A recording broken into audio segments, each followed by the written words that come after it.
지금 현재 한국의 경제가 매우 시시각각 안 좋아지고 있는 것 같습니다. 한국은행이 기준금리를 0.25% 인하하고 난 이후에 한국의 경제가 더욱 시계제로인 것 같습니다. 외인들이 왜 그렇게 주식을 많이 매도하고 빠져나오고 있는 걸까요? 한국은행이 기준금리를 인하할 거라는 걸 그들이 이미 알고 있었던 것 같습니다. 노무라 정권에서는 2025년에는 기준금리를 0.25%씩 세 차례가량 내려서 2.5%까지 기준금리가 내려간다는 이야기가 파다합니다. 이게 무슨 얘기일까요? 한국은행이라고 하는 곳이 물가를 안정하게 이렇게 금리를 조정하는 게 나름의 그 원칙 중에 하나일 건데 사실상 그러한 것들이 무력화되는 건 아닌가라는 우려, 걱정, 염려 이런 것들이 가득한 게 지금의 상황입니다. 2025년에 기준금리가 2.5까지 내려가면 부동산 관련한 이제 시장들은 어떻게 되는 걸까요? 지금 3.5에서 3.25로 2.5%만 내렸는데도 각 유튜브 관련한 이들, 부동산 관련한 뭐 교수, 전문가, 유튜버 하나같이 전부 다 특달같이 뛰쳐나와가지고 부동산 대세 상승 2025년에 미친듯이 집값이 올라가니까 지금이라도 아직 안 늦었다. 지금이라도 빚내서 집 사라. 계속 꼬드기고 지랄 발광을 하고 있는 게 지금의 상황입니다. 이러다가 부동산이 꽤 많이 하락할 것 같은 우려도 듭니다. 제가 그냥 집값이 많이 내려갈 것 같다라고 얘기하는데 집값이 많이 내려간다라는 게 뭘 뜻하는 걸까요? 경제가 매우 곤두박질 친다는 얘기죠. 집값이 우두두 떨어진다라는 건 사람들의 심리가 심각할 정도로 얼어붙고 소비가 위축되고 부동산 시장에 거래가 대폭 감소한다는 얘기입니다. 2024년에 되게 많은 건수가 허위 거래였다, 미등기 거래였다라는 뉴스가 나오고 있습니다. 그만큼 지금 현재 부동산 거래가 실질적인 진짜 거래가 얼마나 되나라는 의심이 들 정도인 거죠. 어느 뭐 유튜브는 한국은행이 기준금리를 인하한 건 방향을 잘 잡은 거다. 앞으로 이 이후에 뭐 정책적인 부분들을 좀 더 세밀하게 적용해야 된다라고 얘기하면서 고용의 유연화를 얘기하고 있습니다. 근데 참 어이가 없는 게요. 대한민국에 있는 무수히 많은 직장인들 중에서 흔히 얘기하는 대기업들 중에서도 연봉을 5천만 원, 6천만 원, 7천만 원, 8천만 원 그 이상 받는 되게 어느 누구든 다 부러워하는 대기업 이제 노조가 있는 되게 안정적인 근로자들은요. 그렇게 퍼센테이지가 많지 않습니다. 대부분의 노동자들은 급여를 되게 적게 받고 고용 불안에 시달리는 게 아니라 되려 일하지 않으려 그러고 사람 구하기가 어려운 지경에 놓여 있는 사람들이 훨씬 더 많다라는 겁니다.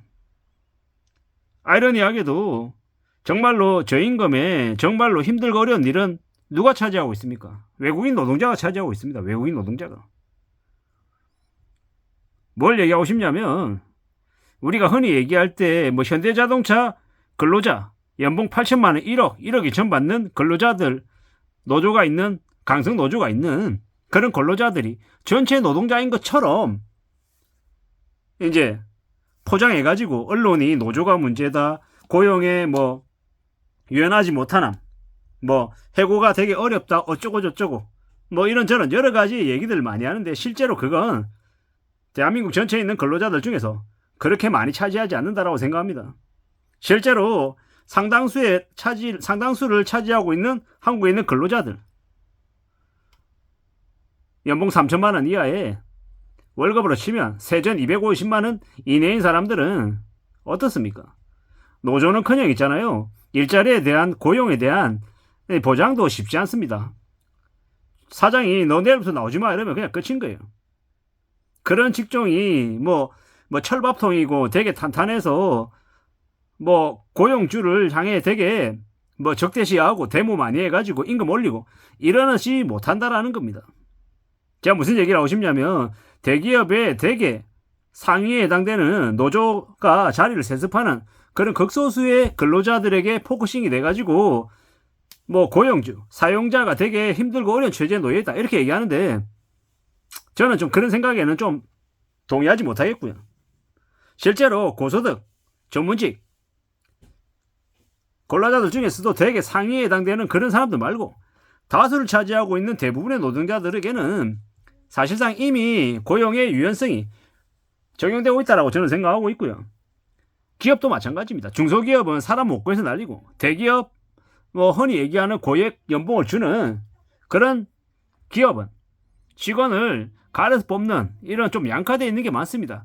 기업이라 그래서, 경영주라 그래서, 사용자라 그래서 천편일률적으로 갑이라고 볼 수도 없는 거고, 근로자라 그래가지고 전부 다 기종노조, 민주노총, 한국노총에 비호를 받아가지고 월급 많이 받고 일자리 사수하고 이러는 사람들이 되게 많은 것처럼 얘기하지만 실제로 그들도 소수를 하는 겁니다.